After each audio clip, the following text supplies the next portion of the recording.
The Athenian Acropolis is just the most recent iteration of what we would have seen on the Acropolis throughout history.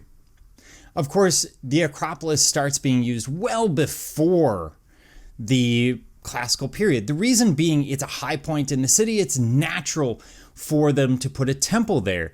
It's where you want to be for the gods because, of course, it's elevated. They don't need to worry about building a ziggurat or anything to get closer to the gods. And it is going to be reconstructed after the Persian sack of 480 under Pericles. Now, there's several predecessors to the Parthenon and the modern classical Athenian Acropolis. So we know that it's used going back to the Mycenaeans. It made a perfect citadel, in other words, that last defensive position. By the time we get to the Archaic, of course, they're developing it. One of the first things we'll see is the Hecatompadon during the Archaic, built around 560 BCE, and removed before the Archaic Parthenon will be built. And this is what we have left of it. These sculptures, this pediment, it's a massive pediment. We know it went to a large temple. And what we see is classical archaic sculpture.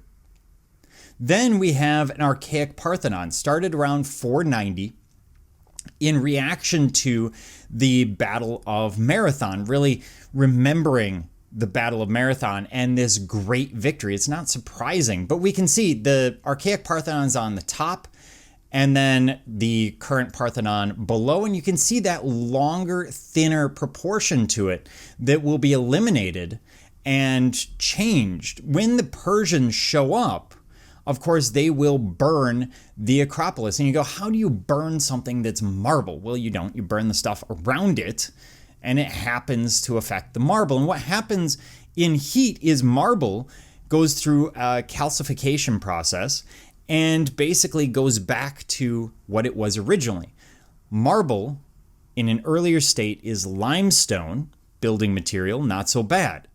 But limestone in an earlier state is chalk, which does not support weight really well, so the whole thing is basically destroyed. In comes Pericles. So he's showing up around the middle of the 5th century as a city leader, and he develops something called the Delian League.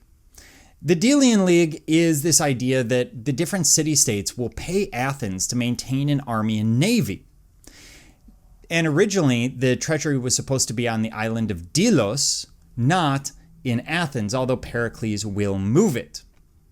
So we have this Athenian protection racket going on. And when I say protection racket, I mean they roll up with their navy into different city-states and they go, it would be a shame should something bad happen to your city.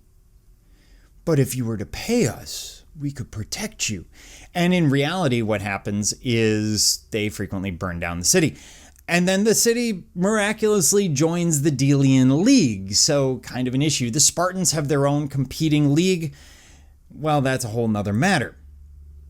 Pericles will borrow much of this money from the Delian League. He goes, just pay us. We'll take care of you.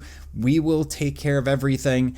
And by the way, we might kind of build something else. He builds the Acropolis. This is known as the Periclean building program. And it doesn't look anything like a navy ship or army barracks. It includes the Parthenon as the centerpiece, the Propylaea, which is the entrance. It's this structure right here. We have the Erechtheion, which will be built a little bit later. And we have the Temple of Athena Nike over here. Very small temple. We'll look at it shortly. And these are added after his death, but they were part of the original plan, which is why they're considered part of the Periclean building program. But let's start with the crown jewel of the entire Periclean building program and the Athenian Acropolis.